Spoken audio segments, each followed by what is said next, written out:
If you've been following me for a while, then you know I am a firm believer of 2 Timothy 3:16. All of Scripture should be used. As my beliefs continue to grow, I want to make sure that it's rooted in all of Scripture. I've talked about a particular subject in the past, and today I'm bringing it up again, and that subject is marriage. What is a biblical marriage? There are a few perspectives you can take with this. The first is marriage is sex, which is drawing on Isaac and Rebecca's story and how they got married in a tent. This is also supported by a man and his wife becoming one flesh. However, fornication is a sin, so essentially sex before marriage is a sin, which means that sex cannot be the defining point of a marriage. What about marriage through the law? We see that Jesus went to a wedding and performed, quote, the first of his signs, meaning one of his first miracles was at a wedding. Does this mean that the ceremony, aka the cultural standard for the time, is what defines a marriage?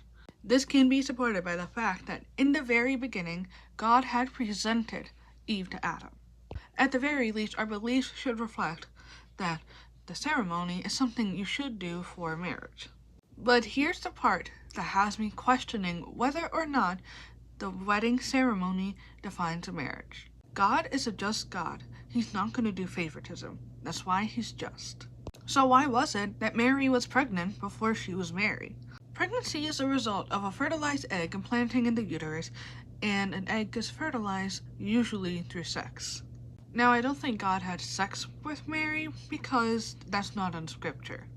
But why would God, being the just God that he is, choose that moment to have Mary be pregnant, what would typically come from sex, when she wasn't married? She was in a committed relationship and was going to be married. God could have easily said to Joseph, once you're married, I am going to put a baby in the womb. He could have worked it out that they get married sooner. But that's not the case. So let's have a discussion on it. If you believe that marriage is defined by sex, how would you justify the fact that Jesus went to a wedding ceremony and Mary was engaged, about to be married, when she was pregnant? And if you believe the wedding ceremony is the defining point of a marriage, how would you justify Isaac and Rebecca not following the customs of that time, but still would be considered married, and the fact that Mary was pregnant with Jesus, the Son of God, and is God, before she was married? Now for me, I think it's more about the heart and being committed, because that was a common theme in everything. Mary and Joseph and Isaac and Rebecca were committed to each other. That perspective seems to utilize all of Scripture.